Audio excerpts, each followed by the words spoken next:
বন্ধুরা আসসালামু আলাইকুম। Lionel Messi, Paulo Dybala, Angel Di মারিয়াকে ছাড়া বিশ্বকাপ বাছাই পর্বের দল ঘোষণা করেছে এক ঝাঁক তরুণকে নিয়ে আর্জেন্টাইন বস লিওনেল স্কলোনি। তো চলুন দেখে আসি তার দল কেমন হয়েছে এবারে সেপ্টেম্বরের বিশ্বকাপ বাছাই পর্বের জন্য। যারা সুযোগ পেয়েছে তারা কারা এবং কেমন পারফরমেন্স করতে পারে। Goalkeeper position: Emiliano Martinez, Walter Benitez, Rulli, Musso.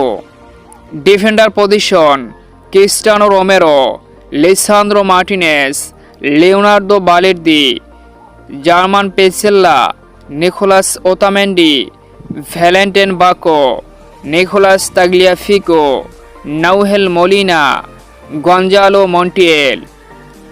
Midfield position: Guido Rodriguez, Ezequiel Fernandez, Leandro Paredes, Alex MacAllister, Enzo Fernandez, Rodrigo De Paul, Giovani Lo Celso, Valentin Carboni.